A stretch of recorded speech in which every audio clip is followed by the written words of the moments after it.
la disponibilidad siempre que me llamo bien, no es la primera vez que vine a esta casa, de Javier Hernández, don Javier Hernández, magistrado de la Sala Segunda del Tribunal Supremo, pero una persona absolutamente trabajadora con Cataluña porque ha sido presidente de la Audiencia Provincial de Tarragona muchos años. Don Javier no solamente es un magistrado, es un jurista profundo y un referente doctrinal, es decir, es una persona sesuda, de hondura jurídica, donde sus opiniones, ya ha venido aquí a la academia y me conocen en la sesión que hicimos sobre las garantías penales en el mundo actual, el manifiesto en favor de las garantías. Y él nos hablará de la reciente jurisprudencia del Tribunal Supremo de aspectos problemáticos. Ahora lo introduciré. Y está Sofía de las Heras, que es la responsable de compliance de SEAT, y como SEAT tiene un modelo de cumplimiento pues importante, robusto y eficaz, se dice, ¿no? Pues me ha venido aquí para contárnoslo porque ella representa una de las corporaciones que ha hecho un mayor esfuerzo de inversión por desarrollar un modelo de compliance conforme a los parámetros legales que se exigen a las grandes corporaciones, no solo en España, sino en Europa. Bien, yo voy a introducir la ponencia de don Javier Hernández por lo siguiente. Tenemos una jurisprudencia en materia de responsabilidad legal de las personas jurídicas interesante, por decirlo así.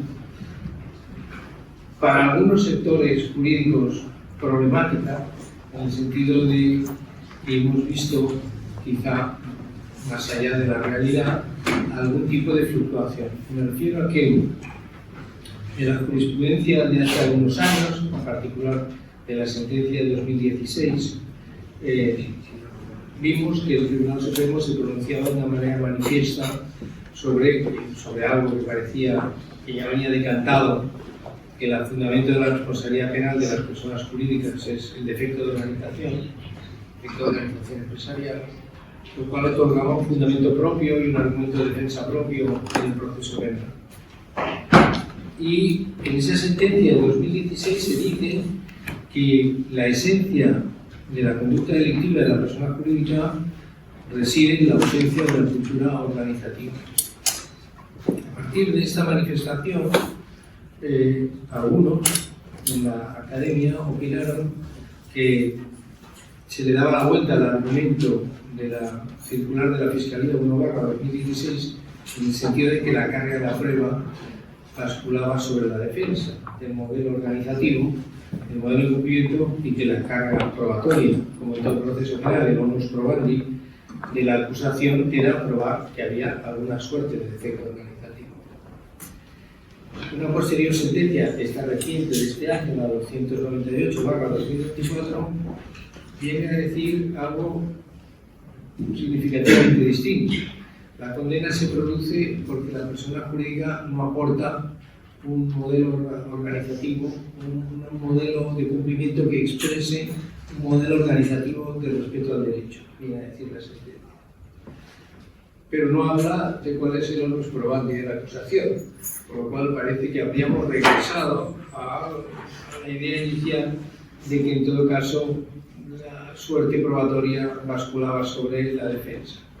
Este es un primer bloque problemático que ha causado un cierto desconcierto o debate en los sectores jurídicos y los sectores empresariales, porque vivimos un auge del mundo de la prevención.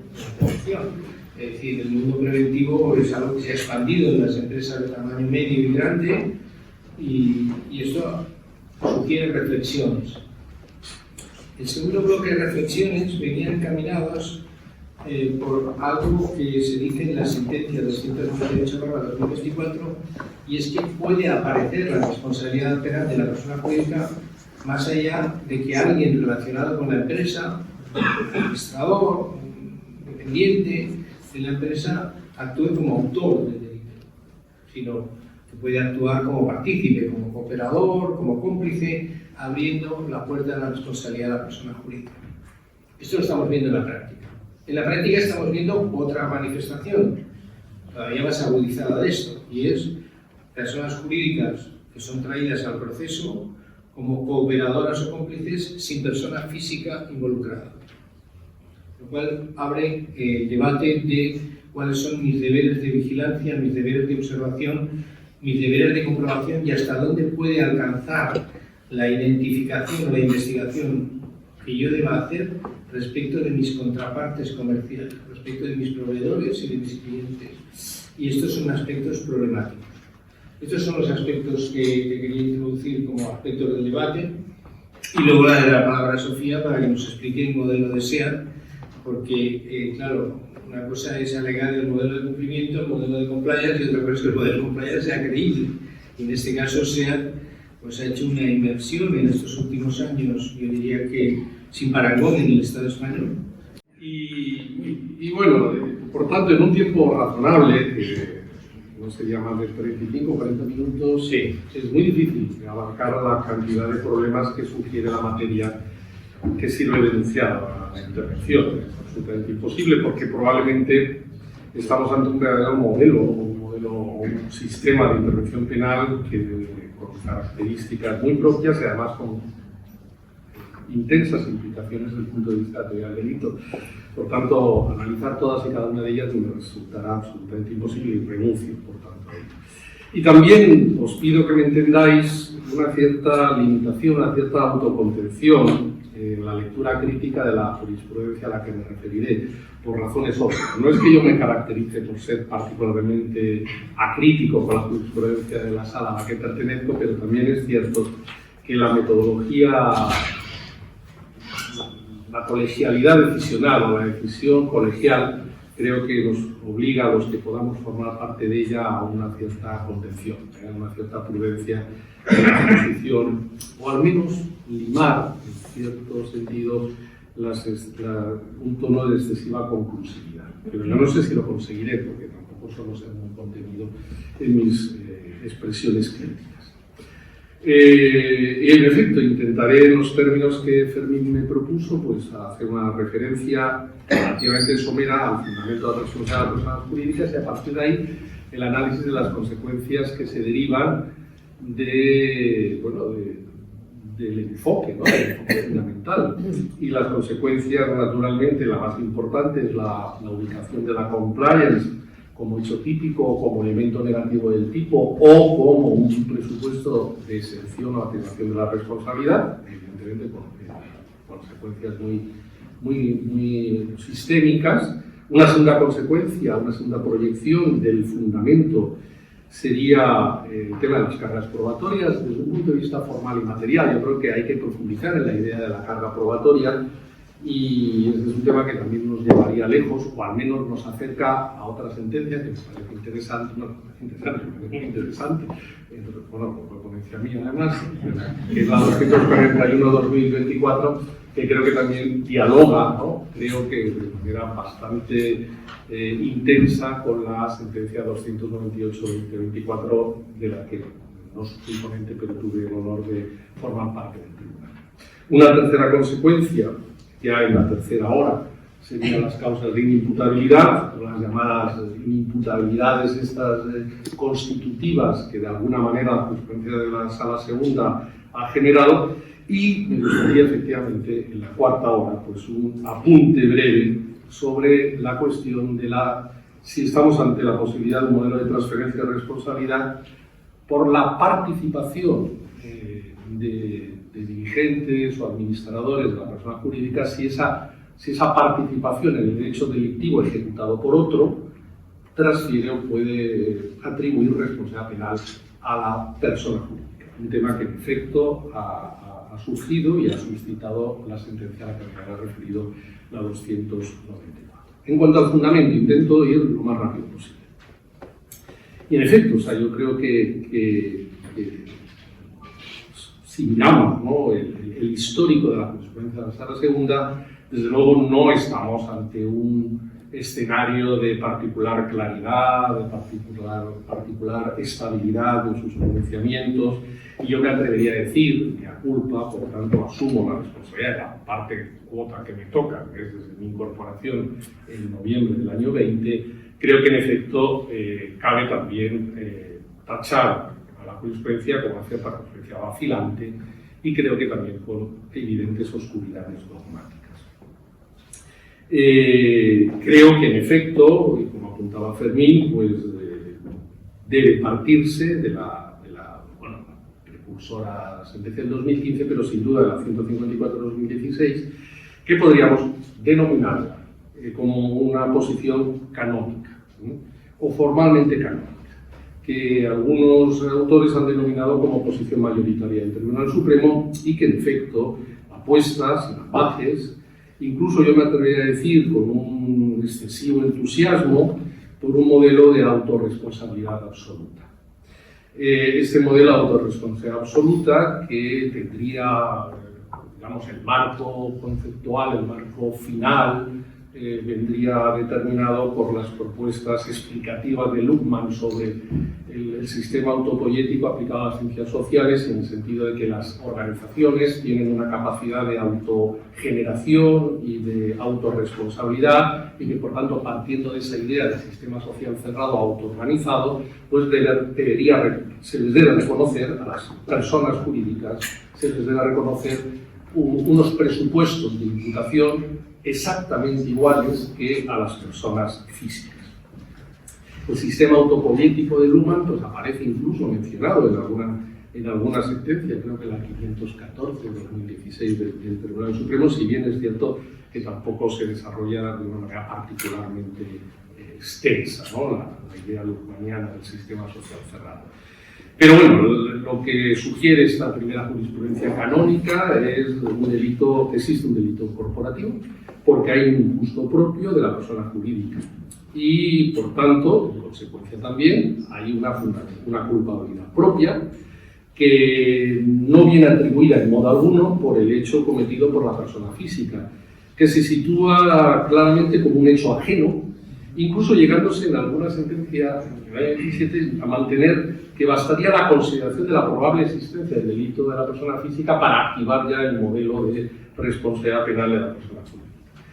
El eje sobre el que gira la tipicidad de la persona jurídica es el defecto, efectivamente, como decía Fermín, de organización, la falta de debido control sobre sus integrantes y la ausencia de procesos interiores, configurando así su propio injusto, totalmente separado del correspondiente de la persona física, y por tanto la culpabilidad es una manifestación en términos de incorrección, de oposición a los mandatos jurídicos, que delimitan el cumplimiento de las reglas jurídicas y reglas jurídicas que tienen como misión neutralizar el peligro corporativo, ¿no? Ese sería un poco el elemento fundamental y, por tanto, el reproche, la persona jurídica es culpable por una cierta idea de inmotivabilidad normativa, ¿no? Mire, ustedes se desvían del canon y esto, fijaos, a mí me parece que esta apuesta tan dogmática, tan formal, al final tiene un punto de contradicción, porque se busca el hecho propio, se busca la responsabilidad por el hecho distinto, por el hecho corporativo, por el delito corporativo, pero al final, en el fondo, sugiere un cierto merecimiento de pena por la culpabilidad de la conducta de la vida societaria, ¿no? Usted, como en la vida societaria es una sociedad desleal a la norma, como usted siempre se ha portado mal, siempre ha despreciado los deberes de cuidado, por tanto, por eso tiene que ser sancionado. No tanto por la comisión del hecho delictivo concreto, que es a lo que se refiere a la norma, sino porque usted ha sido infiel con el ordenamiento jurídico. Eso, evidentemente, también sugiere una idea de dolo propio que radicaría en el conocimiento del defecto organizativo y, por tanto, en la asunción de las consecuencias que pudieran derivarse del mismo. Una conciencia de que mediante la desorganización se superan los umbrales razonables del riesgo permitido. Y ese sería también el criterio de la imputación, ¿no? Una fórmula de imputación objetiva propia. Y todo esto, el delito cometido por la persona jurídica, es autónomo, insisto, y es una búsqueda, por tanto, de un modelo de injusto, de culpabilidad, de dolo, que busca replicar, de alguna manera, sin variaciones sustantivas, los criterios de responsabilidad, culpabilidad aplicables a las personas físicas. Claro, las consecuencias que se derivan pues son muy claras, ¿no? El delito corporativo es una especie de tipo único, eso también plantea un problema de tipicidad, porque al final es como retornar a la vieja figura del crimen culpable, recordar, bueno, la mayoría no, que sois muy jóvenes, incluso la mayoría no habéis nacido, pero los que tuvimos que estudiar el código anterior, pues teníamos la figura del crimen culpable, que era en la fórmula de imprudencia como delito único, y esto parece que el delito corporativo es un delito único, es un delito que aparece ahí en la estructura del tipo, o sea, el tipo estaría en 31 bis y por ahí se reconstruye, y efectivamente incorpora como elemento del tipo, o como elemento negativo del tipo, incorpora el incumplimiento, la vulneración de la compliance. El defecto de organización es el presupuesto del castigo penal y no tanto el hecho conexión.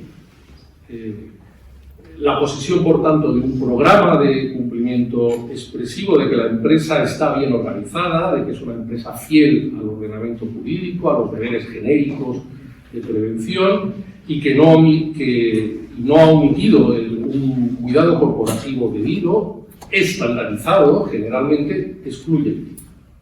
En la coherencia del modelo, excluye el tipo. Por tanto, la existencia y ejecución de instrumentos adecuados y eficaces de prevención del delito constituye una conducta correcta por parte de la persona jurídica y de esta manera, a pesar de haberse cometido un delito en su seno, carecería de sentido político criminal hablar de una actuación corporativa reprochable, en tanto que los modelos eran, ex ante, evidentemente, y desde una perspectiva global, acordes con los mandatos de previsibilidad. Claro, esta configuración del tipo objetivo, en esos términos, incluir la compliance dentro del tipo objetivo, arrastra naturalmente una consecuencia obvia.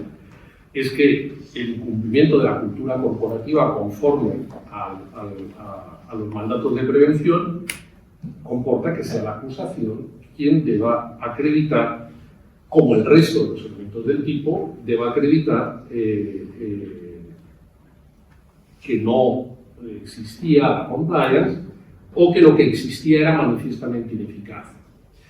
Y además, la sentencia 154 de 2016 yo creo que da otro paso más, no sé si en diálogo con la circular de la Fiscalía o en diálogo con la gran tensión que se vivió dentro de la sala, ¿no? Recordad que esa sentencia arrastró 7 votos particulares y muy probablemente este fue uno de los argumentos fundamentales de la discrepancia. Me imagino yo que la construcción final de la sentencia pues será un paso más diciendo y ahora vamos a ser aún más incisivos en la justificación de nuestro modelo hasta el punto de que se entendía que la carga probatoria además tenía que respetar todos los derechos inculpatorios de la persona investigada jurídica, la persona jurídica investigada, por tanto el respeto al nemo tenetur, ¿no? A que ni tan siquiera en la investigación que le incumbía la carga probatoria, que le incumbía la acusación, se podía en modo alguno traspasar la regla del nemo tenetur y por tanto no cabía ningún tipo de aprovechamiento inversor, desde luego, a carga probatoria, no, pero ni tan siquiera el aprovechamiento del silencio, ¿no? Y de alguna manera la puesta en marcha de toda esa jurisprudencia Sanders, Funke, del Tribunal de Derechos Humanos, de protección del silencio, que aparece además recogido en el artículo 7 de la Directiva 343/2016, por cierto, la directiva que sigue sin implementarse en nuestro país. La segunda consecuencia es la generación de una especie de nueva categoría de inimputabilidad por falta de capacidad de acción, por falta de motivabilidad absoluta. Esto, fíjate, me recuerda un poco a las escuelas criminológicas de primeros del siglo, ¿no? Es decir, que los grandes reincidentes no podían ser castigados porque no tenían capacidad de ajustarse a la norma. Entonces aquí, más o menos, pues teníamos un grupo de personas jurídicas con una juridificación incuestionable, no estamos en personas jurídicas desde el punto de vista formal ni material discutidas ni discutibles, sino verdaderas personas jurídicas que quedaban excluidas del reproche penal por falta de capacidad de acción. No podían cometer el gusto propio de la persona jurídica, ya sea por una estructura organizativa tan escasa que hacía que se debiera confundir a la persona física con la jurídica. Por tanto, si no tiene una capacidad de organizarse y de ajustar su comportamiento a la cultura del cumplimiento normativo, pues no puede ser castigada. Y además, aquellas otras personas jurídicas que tienen una finalidad puramente instrumental, como una mano de la propia voluntad criminal del sujeto. Y eso, bueno, pues también ha hecho que se haya reducido mucho el espectro de los sujetos activos. Veremos bueno, pues expresaré mi opinión al respecto, porque después ya de paso se ha empezado a descontar, ¿no?, de los sujetos activos, pues por razones tan, bueno, respetables, pero a mi entender tampoco fundadas en la norma, como el bis in idem, que no, sinceramente no, es que hay un riesgo de bis in idem, porque hay una cierta confusión patrimonial entre el socio único y la persona jurídica, y bueno, pero eso no, yo creo que no es bis in idem, pero bueno, lo podemos someter después también. En todo caso, partiendo de esta presentación muy somera, y pese a la relevancia canónica de estos pronunciamientos y su peso argumentativo incuestionable, y desde luego la solidez también de la argumentación, un peso en un sentido de influencia, pero también un peso en un sentido sustancial en decisiones posteriores, aunque también he de decir que el peso argumentativo a veces viene de la mano del copy-paste. Y entonces eso pues tampoco tiene mucho valor después, Después si se analiza en el fondo, y digo, bueno, y esto se ha copiado y se ha pegado, pero no viene al caso, ¿no? Tampoco es tan relevante. Pero yo, permitidme que haga un pronóstico de que creo que hay un progresivo debilitamiento de esta jurisprudencia canónica primaria, podríamos llamarle así, y que hay una reducción de alguna manera de las bases de la imputación a partir del dogma de la autorresponsabilidad absoluta.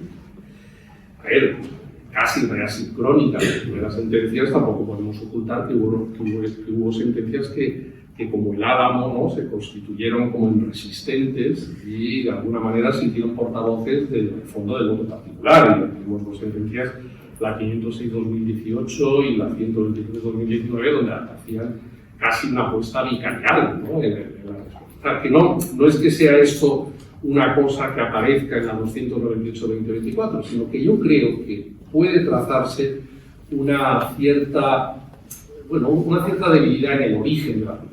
Y otra cosa es que aparentemente pueda gozar de una cierta presunción de cargo. Pero yo creo, sinceramente, que estamos en un momento en que podríamos definir de razonable transición hacia posturas mucho más matizadas, de autorresponsabilidad limitada o de heteroresponsabilidad atenuada, convergiendo hacia un modelo que podríamos calificar de ecléctico. ¿Y en qué se nota? Pues pasa por el reconocimiento de que las personas jurídicas serán responsables, bajo ciertas condiciones normativas, por los hechos realizados por determinadas personas físicas vinculadas a la sociedad, es decir, la mercantil, a la persona jurídica, es decir, un retorno tal vez a la letra de la ley, que no está mal volver a la letra de la ley. Yo últimamente estoy algo preocupado porque creo que a los jueces los penales nos deberían descontar nómina cuando interpretemos la norma. Deberíamos ser mucho más aplicadores de la norma. Creo que existe cada vez, bueno, esto se puede sugerir en el debate, pero es verdad que me preocupa mucho el creacionismo penal y los costes en principio de legalidad y por tanto los costes en libertad, que siempre se derivan de ellos. Los jueces penales deberíamos tener mayores compromisos vinculatorios, ¿no?, con la letra de la ley. Con la letra de la ley axiológicamente interpretada a favor de libertatis, obviamente. Por tanto, me parece importante que el hecho conexión no se pierda. El hecho conexión debe exigirse. Es el delito cometido por alguna de las personas vinculadas con la sociedad. Este vínculo conexión normativa, que no debe ser vicarial, efectivamente, que no debe ser un modelo de pura transferencia, porque en efecto pudiéramos enfrentarnos a un problema de inconstitucionalidad, de responsabilidad objetiva, bien, obliga efectivamente a buscar un fundamento culpabilístico. ¿Cuál es el fundamento culpabilístico en estos modelos, digamos, convergentes de autorresponsabilidad limitada y responsabilidad atenuada. Bueno, pues identificar que los dirigentes o los subordinados han podido cometer el delito por la connivencia o el incumplimiento de los deberes de vigilancia exigidos por el ordenamiento jurídico. Ese es un punto de partida que creo que no debe perderse en este modelo transicional, en este modelo de transición. La autorresponsabilidad limitada parte de un deber genérico de prevenir delitos, impuesto por el derecho al ente colectivo a todos sus integrantes, establecimiento de una cadena de deberes y que al infringirse ese mandato se produce una aportación delictiva que se podía y debía haber evitado de forma colectiva. Y es ahí, en ese momento donde aparece el injusto propio de la persona jurídica. Ese favorecimiento de la comisión del hecho delictivo. El hecho conexión tenemos que retornar al hecho delictivo y, por tanto, la medida de los deberes de prevención, la medida del ajuste del deber de prevención, tiene que situarse siempre en relación al hecho conexión. Y eso, obviamente, este nuevo replanteamiento, es decir, no olvidarnos del hecho conexión y, por tanto, no hacer depender el injusto de la existencia estrictamente de una compliance, sino del incumplimiento de los deberes, que es distinto, reivindica, a mi entender, de una manera clara, el fundamento. La compliance obliga a salir del tipo objetivo y, por tanto, vuelve a constituirse o debería volver a constituirse como una causa de exención y a su defecto de atenuación. El injusto, por tanto, se nutre de la falta de prevención que facilita la comisión de ese concepto de delito para el que debería haberse previsto un plan concreto, idóneo y eficaz y, por tanto, insisto, reitero, no de la ausencia de programas de cumplimiento o de implementación de la cultura de los deberes de ajuste a la norma. Ese favorecimiento de la comisión del hecho delictivo.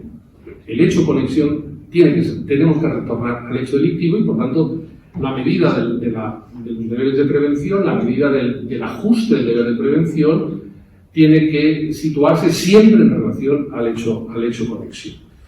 Y eso, obviamente, este nuevo replanteamiento, es decir, no olvidarnos del hecho conexión y, por tanto, no hacer depender el injusto de la existencia estrictamente de una compliance, sino del incumplimiento de los deberes, que es distinto, reivindica, a mi entender, de una manera clara, el fundamento. La compliance obliga a salir del tipo objetivo y, por tanto, vuelve a constituirse o debería volver a constituirse como una causa de exención y a su defecto de atenuación.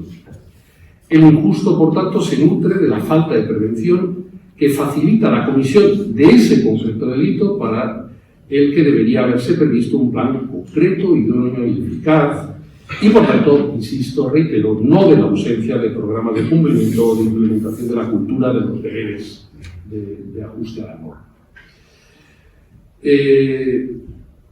Por tanto, no puede excluirse, a mi entender, la responsabilidad por la trayectoria vital culturalmente respetuosa con el cumplimiento normativo, sino que se excluirá por la vía de la exención de la responsabilidad criminal de aquella persona jurídica que ha tenido el hecho de conexión, es decir, el delito cometido, acredite que existía un específico, idóneo y eficaz programa de cumplimiento que solo pudo eludirse, y esto me parece una clave muy importante, por los administradores o dirigentes utilizando una particular energía criminal, que es eludiendo fraudulentamente los controles. Y me parece también importante porque la elusión fraudulenta es una fórmula normativa, pero muy expresiva. Y creo que es importante. Insistió, creo que esto me parece valioso. Es decir, tiene que haber barreras preventivas que hagan que no sea sencillo saltárselas y que se tenga que eludirlo. La elusión fraudulenta es un indicador de una particular energía criminal. Lo que comporta que le corresponde a la persona jurídica la prueba de la existencia del modelo de organización y gestión, de su especificidad, que me parece muy importante, de su idoneidad y de su eficacia preventiva para el delito cometido o de similar naturaleza al delito cometido, porque yo creo que también la norma hace agrupaciones por naturaleza delictuales que a mí también me parece muy interesante. Por lo tanto, creo que estamos en ese modelo de retorno tal vez al marco, ¿no?, de la norma, no tanto yo creo que a ese entusiasmo luthmaniano que inspiró la primera jurisprudencia. Y creo que la sentencia 298-24 es un buen ejemplo de lo que he dicho. Aun reconociendo las cautelas en el uso de las categorías, y yo creo que eso se tiene que reconocer así, de un lenguaje normativo que intenta no ser el lenguaje de ruptura con el lenguaje canónico, pero creo que es una buena muestra de un camino de transición hacia un modelo ecléctico que, insisto, sin renunciar a un fundamento de la responsabilidad penal de las personas jurídicas propio, no por mera transferencia, permite hacer de puente pragmático entre las categorías dogmáticas en tensión. Yo creo que hay demasiada tensión, ha habido demasiada tensión. De hecho, la literatura que ha generado el modelo normativo, el modelo de la ley, pero sobre todo la jurisprudencia alrededor del modelo normativo, es tan extraordinariamente extenso y en ocasiones tan contradictorio que tampoco se explica mucho. Es decir, que uno se pelee mucho por dónde situar la culpabilidad, lo puedo llegar a entender, pero que ha generado miles y miles y miles de páginas, ¿no?, a partir de... A mí me parece que es una tensión dogmática que probablemente tiene un punto de... Hay elementos de la tensión que me parece un poco falsicionista, ¿no?, que hay elementos demasiado artificiosos en la generación. De hecho, en esta sentencia 298-24, de manera elegante, pero sí que se habla de un cierto bizantinismo y también se habla de un cierto hartazgo de la tensión dogmática. Y por tanto me parece que es una sentencia que sirve bastante, que sirve. La sentencia identifica 4 elementos configuradores de la responsabilidad penal de la persona jurídica: un elemento nuclear que llama positivo, consistente en la comisión de un delito de quien actúa como directivo empleador. Por tanto, el hecho conexiona el retorno al delito cometido. Un elemento normativo, que se trate de uno de los delitos que permiten la responsabilidad penal de la persona jurídica. Un elemento negativo, y es obvio que aquí el lenguaje utilizado es una concesión transicional, porque se utiliza elemento negativo, pero yo creo que no se le da, pero no se ajusta, digamos, al concepto desde la tipicidad. Yo creo que no se ajusta a la teoría de los elementos negativos. Y lo que viene a decir, que en efecto, creo que aquí aquí se discutió, fue una concesión a la Pax Romana, del interior de la sala, un elemento normativo que requiere que no esté implantado un plan de compliance eficaz. Que no haya tenido, dice la sentencia, que ser burlado por la actuación delictiva de la gente. O sea, detrás de esa fórmula de concesión a lo canónico, pues ya hay un matiz que parece muy sustancial. Y un elemento accesorio, pero no por ello irrelevante, todo lo contrario, que es la necesidad de que el delito objetivamente considerado se haya cometido en beneficio directo e indirecto de la persona. Pero la sentencia contiene, a mi entender, otros pronunciamientos tremendamente relevantes. Y sin perjuicio, insisto, del medido uso del lenguaje, lo que creo es que sí que es clara, a mi entender, Fermín, en el sentido de que sitúa la compliance en la excepción, claramente en la excepción. Por tanto, en la culpabilidad o en la antipunicidad, y no en el tipo.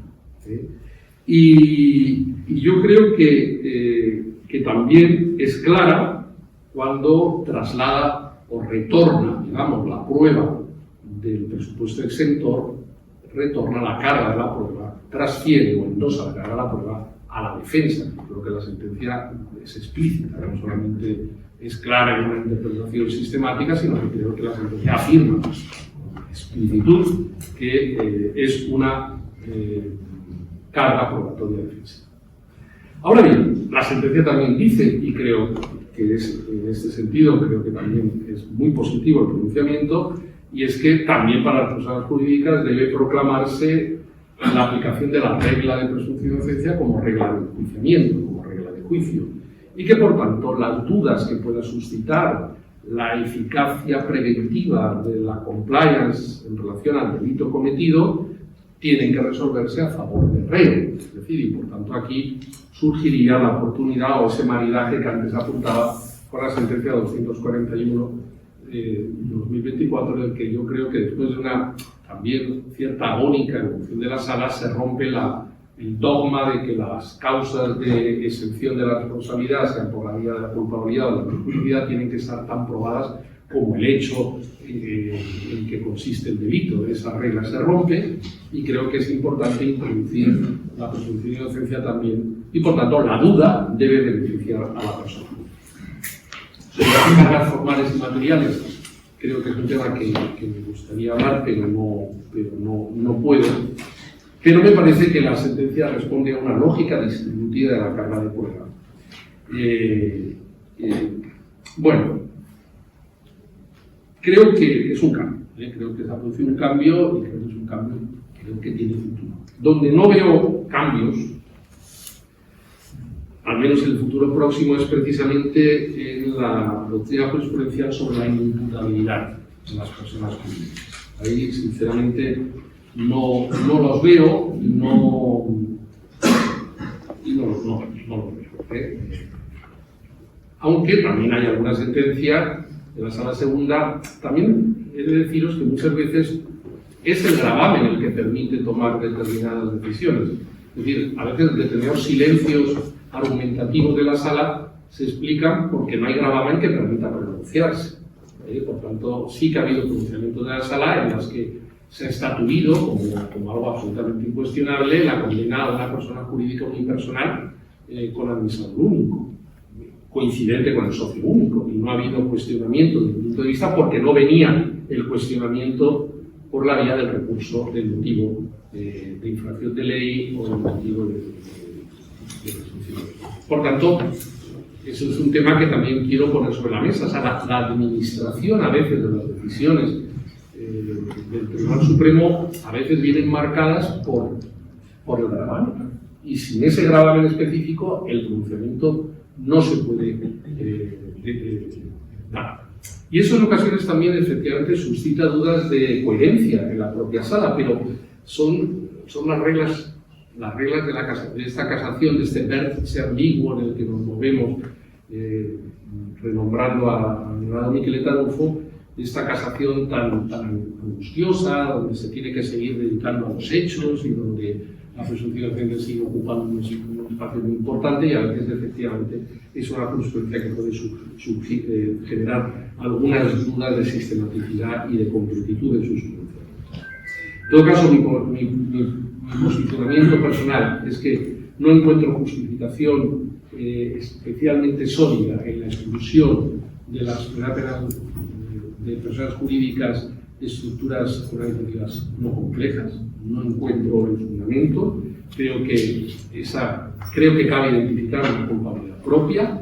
Creo que son agentes absolutamente independizados del tráfico jurídico en relación a la persona física, y que creo que el legislador se ha encargado también de establecer los mecanismos de articulación, y los ha establecido, creo que de una manera bastante sensata, ¿no? Y cuando existe un riesgo de que la pena de multa pueda suponer, debido a la confusión patrimonial entre administrador y socio, pueda suponer un plus de sanción para la persona física, se han introducido elementos moderadores, pero que están mucho más vinculados a la proporcionalidad, naturalmente, que al principio de ley idem, y que creo que son fórmulas que están en la ley. Entonces no entiendo muy bien por qué se tienen que sacar del sistema.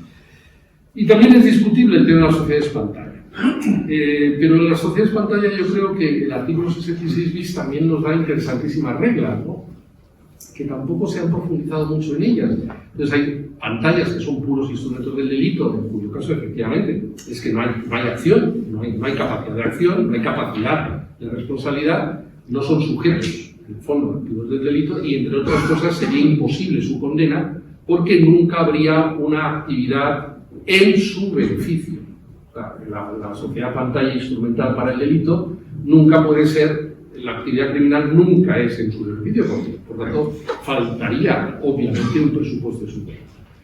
Quedaría, no obstante, el problema de qué hacer con estos entes jurídicos que viven en la realidad jurídico-negocial, que viven en la realidad económica, cómo disolverlos.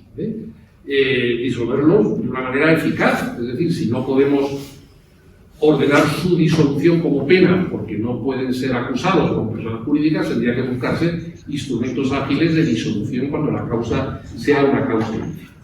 Pero, por ejemplo, en sociedades que sean parcialmente pantallas, donde existe una verdadera realidad económica, creo que el mecanismo mejor y más razonable es el de exigirles la responsabilidad penal correspondiente y aplicar las penas que puedan ser consecuentes al grado de responsabilidad de su conducta corporativa.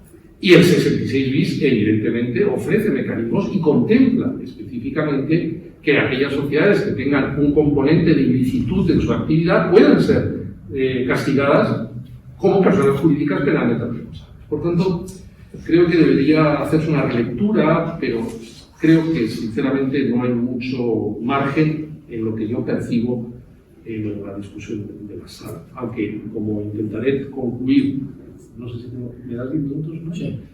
Intentaré concluir, veréis que, bueno, al fin. Cuarto apunte.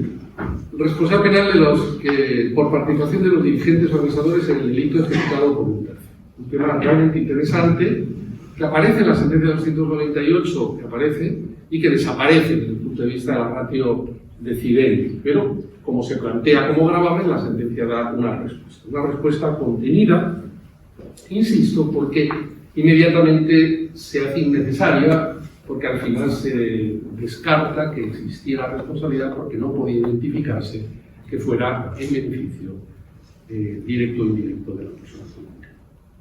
Bien,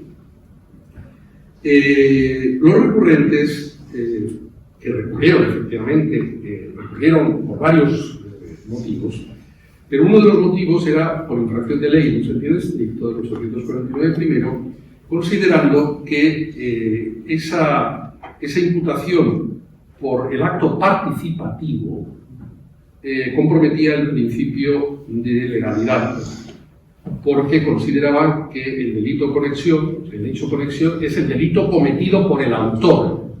Por tanto, no podía la persona jurídica responder por hechos que no fueran cometidos por el autor con el que tuviera las vinculaciones normativas previstas en el tipo. Esta objeción, basada en el principio de legalidad, se enriquece también con las aportaciones de algunos otros autores que apuntan, por ejemplo, que el tenor del artículo 17 en materia de proposición delictiva permite distinguir con cierta claridad la comisión delictiva de la participación delictiva. Por tanto, cometer y participar son dos cosas distintas. El legislador les ha dado un estatuto descriptivo distinto y, por tanto, en la proposición, el autor, el dispuesto a cometer el delito, el autor invita a terceros a participar en el delito. El dispuesto a cometer es el autor, los invitados a participar son partícipes. Por tanto, no puede haber confusión y, por tanto, parece que en el lenguaje normativo, comisión se vincula a ejecución del delito por parte del autor. Otro argumento de la naturaleza sistemática es que si la persona jurídica actúa a modo de partícipe omisivo,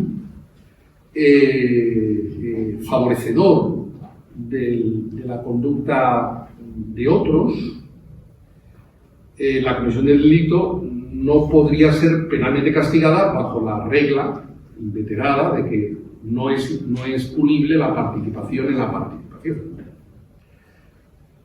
Otro argumento también sistemático que se ha ofrecido es que carecería de sentido que si los partícipes son, en el caso de la complicidad, o pueden, en el caso de los cooperadores o inductores, ser castigados menos que el autor material, no tendría ningún sentido, desde el punto de vista de la coherencia del modelo, que la persona jurídica que fuera declarada penalmente responsable por la actuación participativa de sus dirigentes no pudiera ser castigada menos.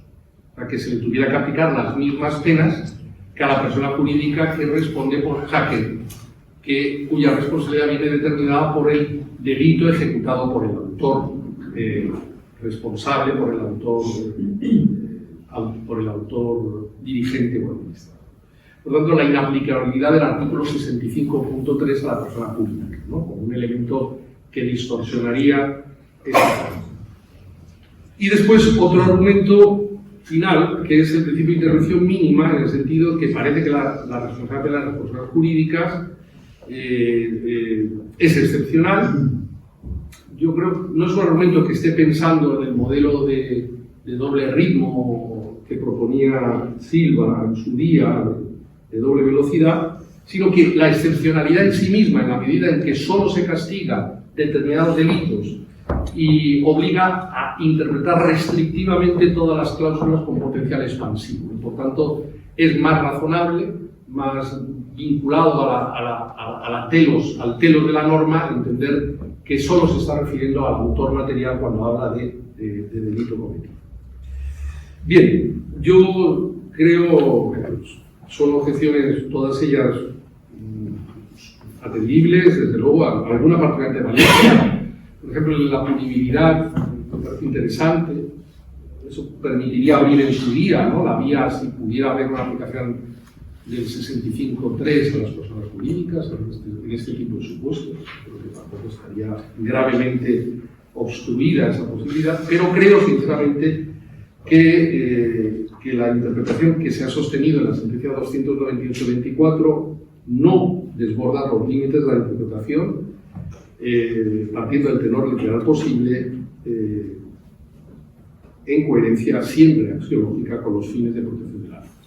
Creo que no los desborda y creo que respeta los mandatos de interpretación que se derivan del artículo 7 de la Convención y el artículo 25 de la Constitución, y que creo que no podrían ser considerados reprochables desde el punto de vista de extensión analógica o de separación excesiva del tenor literal.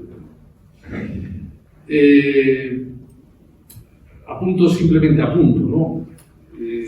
Las aportaciones de Vives Antón a partir de la teoría de la acción significativa, pero que me parecen muy interesantes. Es decir, no es lo mismo cometer o realizar el hecho que ejecutar la acción. No es lo mismo. Esta segunda expresión, efectivamente, posee un significado mucho más estricto y equivale a materializar la acción y, por tanto, se refiere a la autoría en un sentido estricto o material. Por el contrario, realizar o cometer son términos mucho más amplios, más abstractos, que integran todas las modalidades de autoría como las de la participación. Y todas ellas pueden generar responsabilidad penal. Y esta no puede quedar limitada exclusivamente a los que materialmente ejecuten la acción. Ello coliga también, a mi parecer, con la teoría jurídico-penal de la participación formulada por Ledger, y que yo creo que ha sido absolutamente recibida sin cuestionamiento alguno, basada en la exigencia de una conexión causal de la conducta de participación con el acto principal delictivo. Todos los que aportan condiciones causales de producción, todos cometen el delito, sin perjuicio de que la norma valore de manera diferente cada una de las aportaciones que se puedan producir. Y yo creo que eso es muy conforme con una fórmula normativa que a veces parece como muy desaprovechada, pero que es el artículo 30 del Código Penal.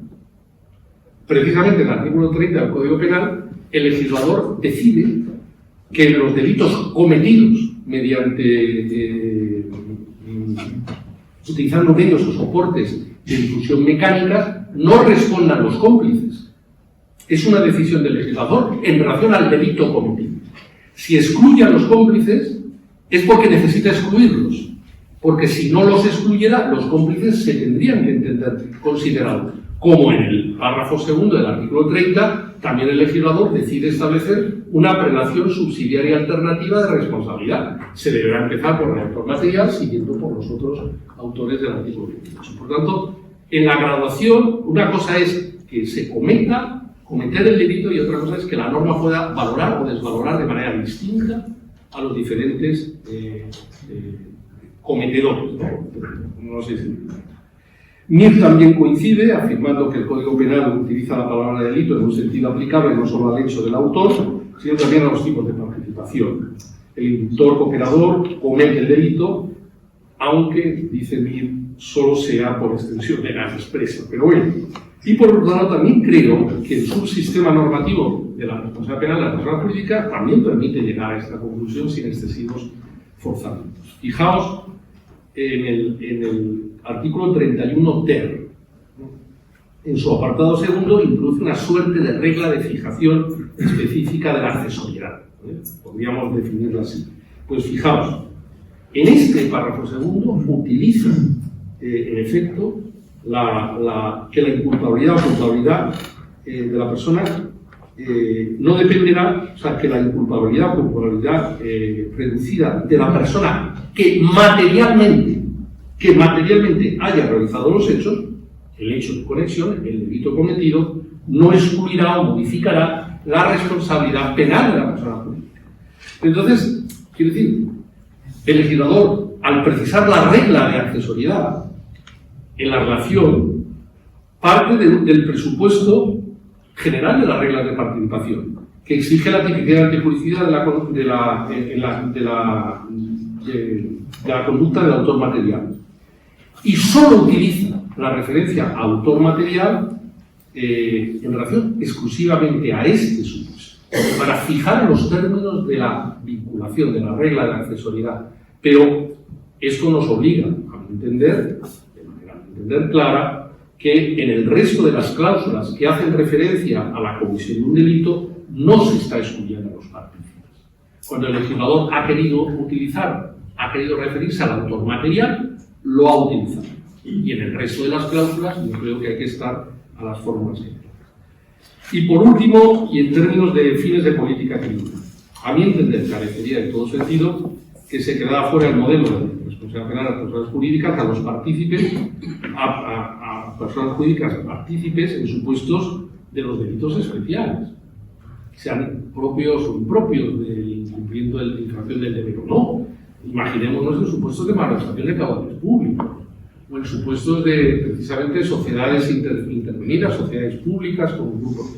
A mí me parecería que sería algo muy poco razonable, ¿no?, desde el punto de vista de lo que se persigue, cuando detrás de la participación realmente hay muchas veces un condominio material del hecho, y donde evidentemente detrás de conductas de malversación puede haber un clarísimo beneficio directo e indirecto. No en beneficio, sino un beneficio directo e indirecto con la empresa participante. A mí me parece que romper aquí la teoría de la participación no me parece que se ajuste al mínimo sentido que debe tener un modelo de intervención penal que busca precisamente lo que busca, ¿no? Y además cerraría la puerta a fórmulas de participación en delitos cometidos en las estructuras empresariales muy complejas, como serían los grupos de empresa, donde tampoco ha habido un especial pronunciamiento. Desde luego en la sala casi no lo ha habido de una manera muy tangencial, y naturalmente también todo el problema que plantea la transferencia de responsabilidad por la vía del 130. Entonces me parece que yo, sinceramente, no he conseguido ver una grave objeción desde el punto de vista del principio. Y ya termino. Concluyo. Concluyo casi con lo que empecé. Pues me parece que, creo que ha habido un cierto entusiasmo normativista. Creo que en la sala segunda hemos caído tal vez en algunas trampas de las que no hemos sabido salir airosos en términos dogmáticos, y eso creo que hay que reconocerlo. Creo que se han hecho unos esfuerzos ímprobos por intentar eludir un problema básico, como que es que las culpabilidades posiblemente necesitan ser distintas, las de la persona física y la persona jurídica, incluso la propia idea de acción, que probablemente también debería reconstruirse, y que hubiera sido muy necesario un modelo que precisara muchísimo más, de manera mucho más adecuada a las categorías del juego, las aplicables directamente a la persona. Y creo que además este embrollo, este bizantinismo ha ocultado pues, muchísimas cuestiones que no se han abordado y que siguen siendo enormemente problemáticas. Por ejemplo, todas las que hacen referencia a qué debe entenderse el beneficio directo e indirecto. Yo creo que hasta la sentencia 89-2023 de Pescanova no se había hecho, creo, una apuesta de la jurisprudencia del Tribunal Supremo rigurosa sobre la materia, y después podemos discutir o no si el enfoque que le da a la sentencia es, pero creo que es la primera que lo trata con seriedad. Creo que no se ha analizado con rigor la eficacia exoneradora de la compliance todavía en la jurisprudencia de la Sala Segunda. No ha llegado los casos que nos permitan hacer un análisis de los umbrales de eficacia exoneradora. No se ha graduado el efecto exonerador y atenuatorio. Eso está fuera de la jurisprudencia todavía del Tribunal Supremo. Y me parece que es inadecuado, ¿no?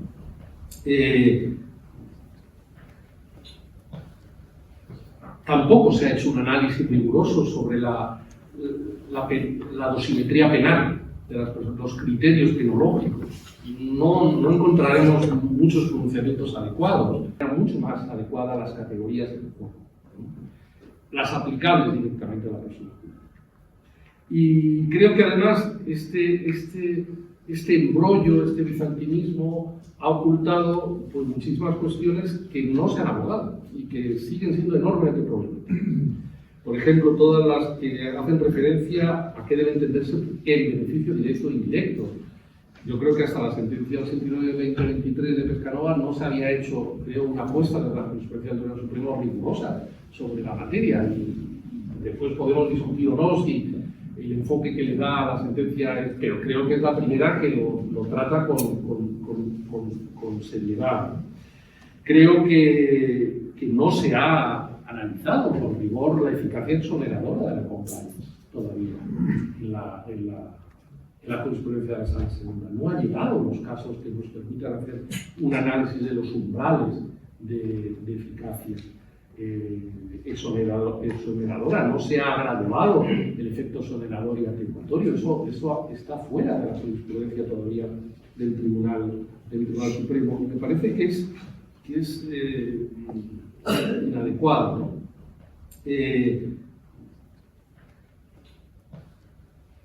Tampoco se ha hecho un análisis riguroso sobre la dosimetría penal de los criterios penológicos.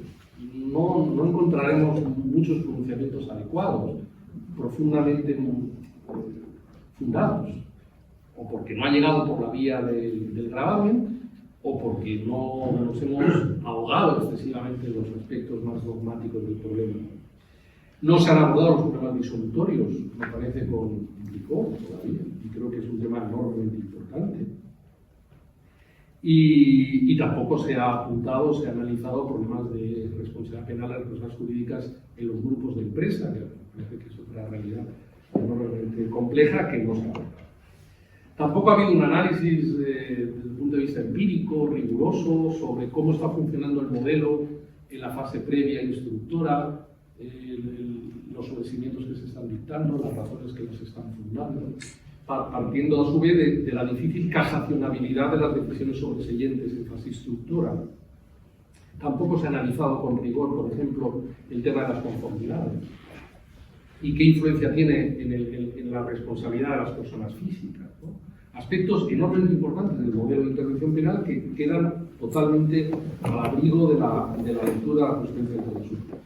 Y termino apuntando y anunciando un interesante estudio del profesor Ortiz Rubina que dirige y que va, yo creo que, a ponernos sobre las pistas interesantes del análisis empírico del modelo a partir del análisis de las solo 37 sentencias del Tribunal Supremo que con más o menos incidencia sustancial han tocado el tema de la responsabilidad penal, porque de las 80 sentencias del Tribunal Supremo que mencionan persona jurídica, solo 37 hacen pronunciamientos que tengan un contenido no obiter dicta y por tanto tengan una dimensión realmente analítica. Y de las 70 personas jurídicas juzgadas, 54% han sido absueltas y 46% han sido condenadas. Pero lo más interesante es que de esas 54% absueltas, 35% han sido por el Tribunal Supremo. Y termino con las causas de la absolución. La primera no es un problema de fundamento culpabilístico, sino la absolución de la persona jurídica, de la persona física. 46%. 46%. Segunda razón, inimputabilidad, 27,30%. Tercera razón absolutoria, inexistencia de conexión por no identificarse beneficio directo e indirecto, 22,50%, y una cuarta causa que se iguala, una, porque la persona jurídica fue condenada por un delito de los que no se puede derivar responsabilidad penal, y otro porque se le violaron sus derechos defensivos y se decidió pues, que no había razón de retrotraer la causa y por tanto decidió absorberse por una especie de líquido procesal. Quiero decir que esta es la realidad de las absolutorias. El Código de Compliance se creó en SEAT en el año 2011 y en el 18 lo complementamos con el concepto de integridad, que es fundamental para complementar no solo el cumplimiento, sino también ese deber personal de cada uno de nosotros. Cuando hablo del 2011, hablo del Departamento de Compliance corporativo, porque ya había otros departamentos en la compañía que también se encargan de compliance. Otros departamentos que tenemos en la casa, gestión de riesgos y control interno, compliance en recursos humanos, tax compliance, exportaciones, compliance de medio ambiente, compliance de producto, ciberseguridad, que también es cumplimiento. O sea, compliance no es un departamento, es un ecosistema de departamentos muy complejos, en definitiva.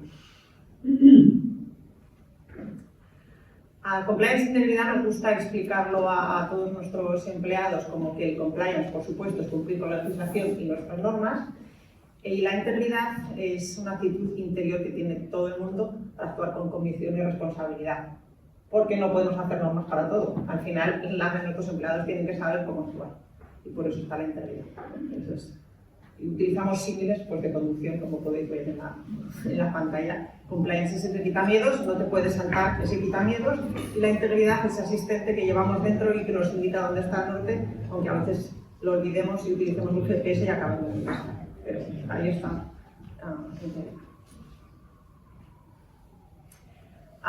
¿Dónde se enmarca el compliance? Pues también en la sostenibilidad. Un pilar de la sostenibilidad y el capítulo de gobernanza es compliance también.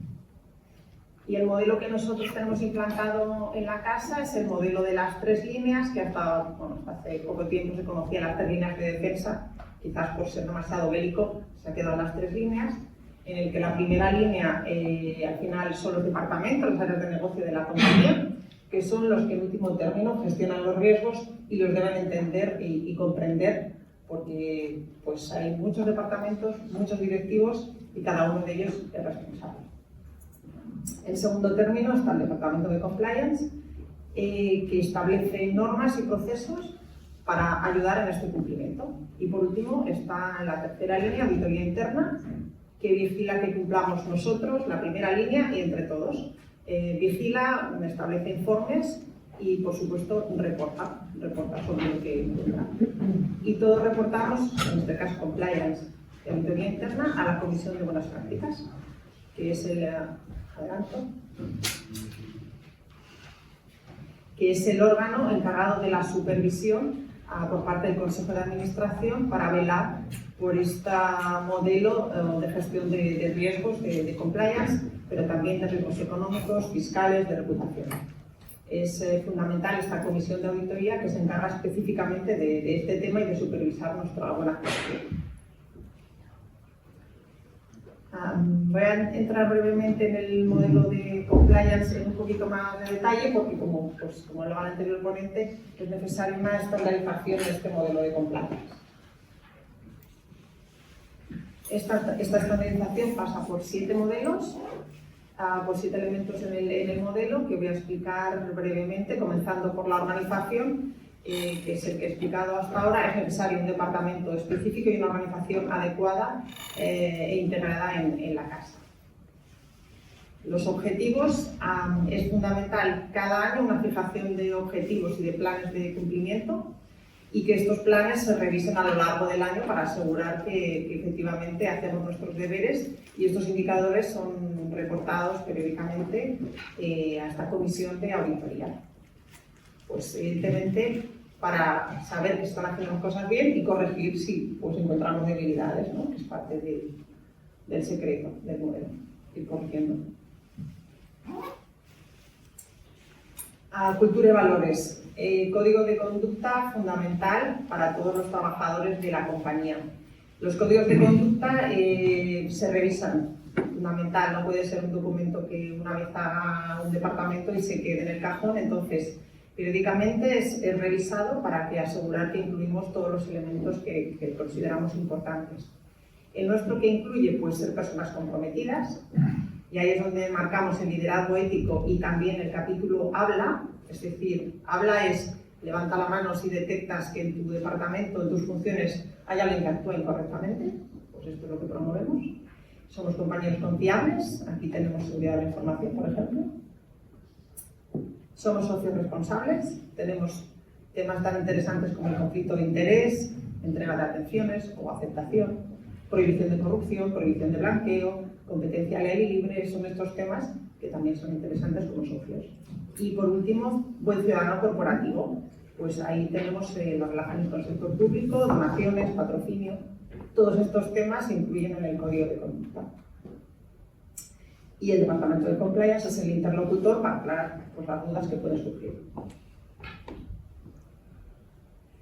¿Qué es algo característico quizás de nuestro modelo? Pues que este código de conducta está integrado en nuestro convenio colectivo. Que la representación de los trabajadores crea el modelo de compliance es importante. No es algo de la empresa, es de todos. Y en este caso es el compromiso en nuestro convenio colectivo. Hablando de cultura, tan importante es los trabajadores como ese compromiso de la alta dirección, que se llama top from the top, alta dirección, top from the middle. Pues es verdad que a veces los altos directivos están muy lejos de nuestros trabajadores y tenemos esos directivos intermedios que son los que están en el día a día gestionando los temas. Y es importante ofrecerles oportunidades para hablar con sus equipos de cómo gestionar cualquier temática que pueda surgir. ¿Qué más en cultura? Integridad.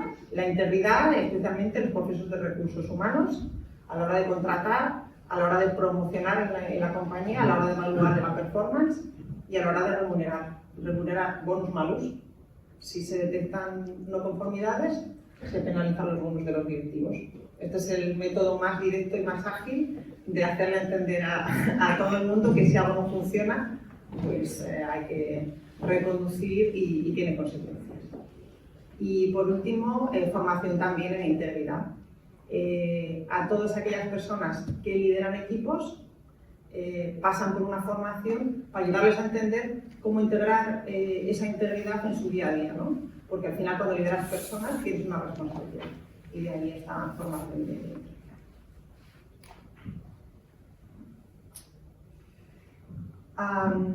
Capítulo de riesgos. Pues tenemos en la casa implementados 2 procesos fundamentales de gestión de riesgos.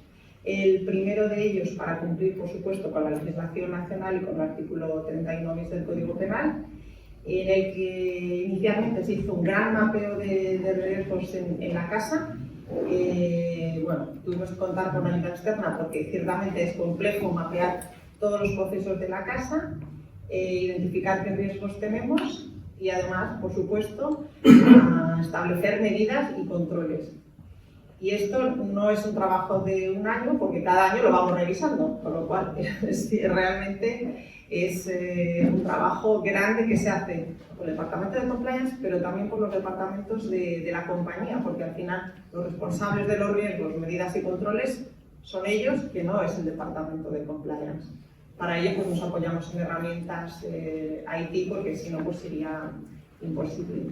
De este modo podemos pasar de un mapa de riesgos bruto a aplicar estas medidas y controles y acabar en un mapa de riesgos neto. ¿Cómo conseguimos acabar en ese riesgo neto? Evidenciando realmente estos controles. Los departamentos están obligados a subir evidencias en este sistema de que han realizado el control. Esto nos permite pues, tener una monitorización periódica y actualizada de cómo es el cumplimiento en la casa. Y además de esta gestión de riesgos nacional, también pues, realizamos un enfoque a riesgos conforme pues, a los estándares del grupo Volkswagen.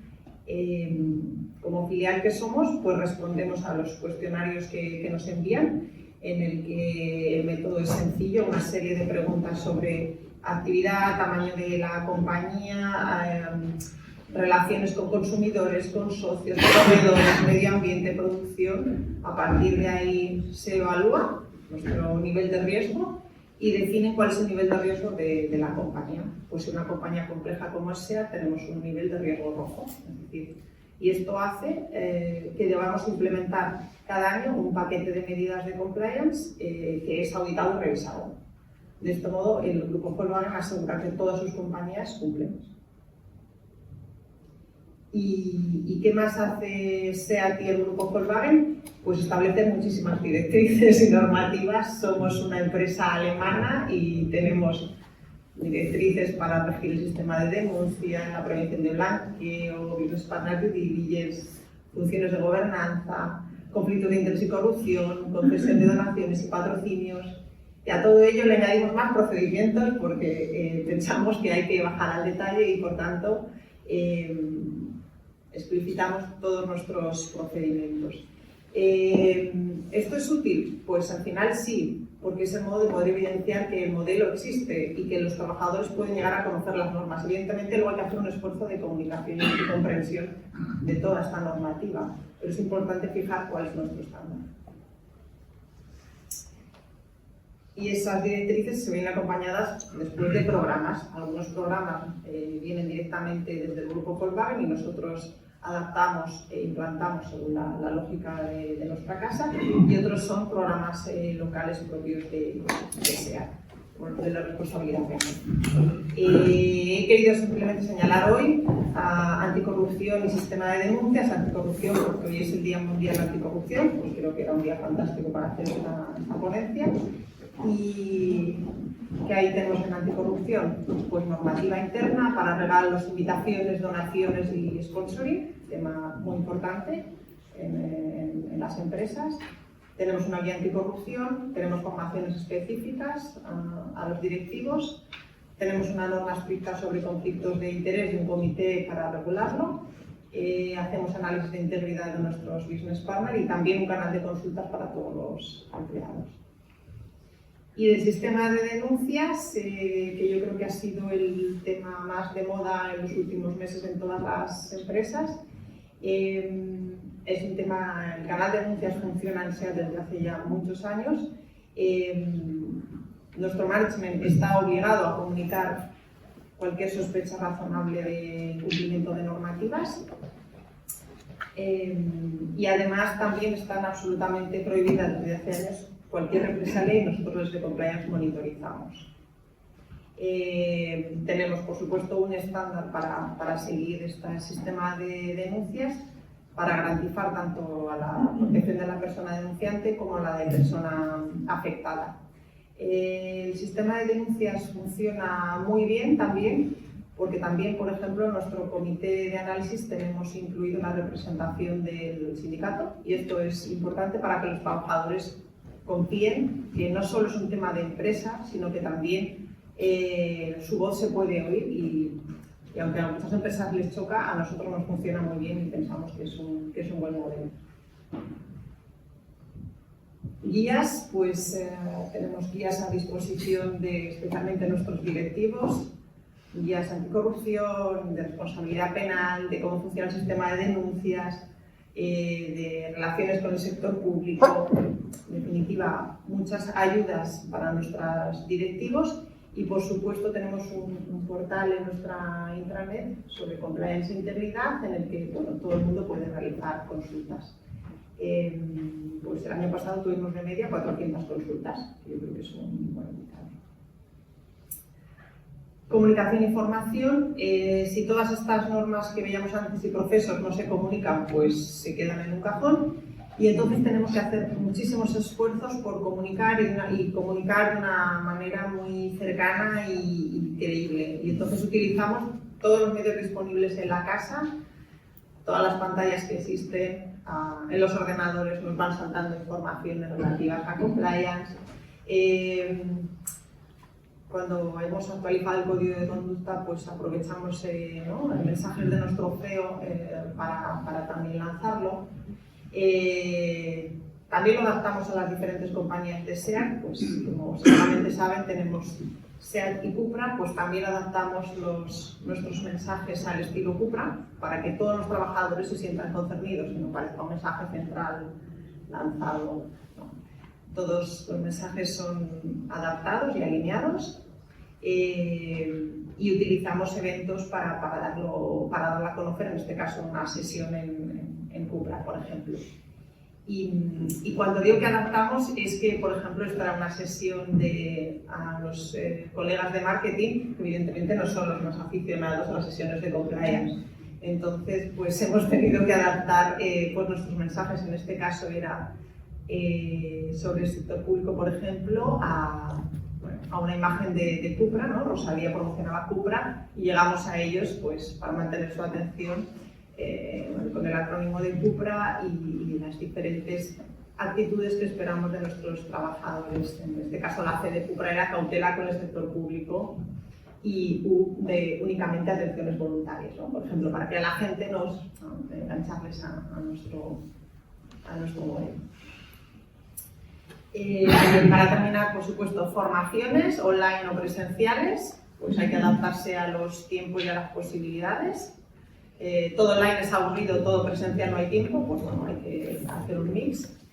Y para terminar el modelo, monitorización y mejora continua.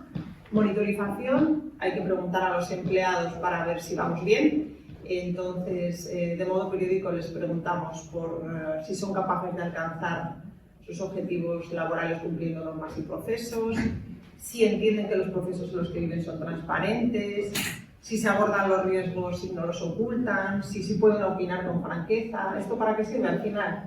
Bueno, para conocer la realidad, porque estas encuestas son anónimas, están a todos los empleados y nos permite medir también el barómetro de si mejoramos o empeoramos con el paso del tiempo.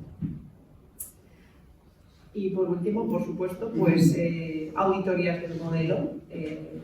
Aseguramos que cada uno de los elementos del modelo que acabo de exponer se revise por terceros para poder, ¿no?, tener un punto de vista también independiente y todo ello, en último término, pues te permite al final obtener certificaciones que no lo son todo, pero sí son un buen elemento para poder tener un elemento más de tranquilidad, de poder saber que estás haciendo bien las cosas y poder también informar, ¿no?, a tus órganos de supervisión de que las cosas se hacen bien en la casa y en términos una gran evidencia. En nuestro caso pues tenemos el sistema de gestión de compliance penal y el antisoborno, que creo que son dos buenas certificaciones en materia de compliance.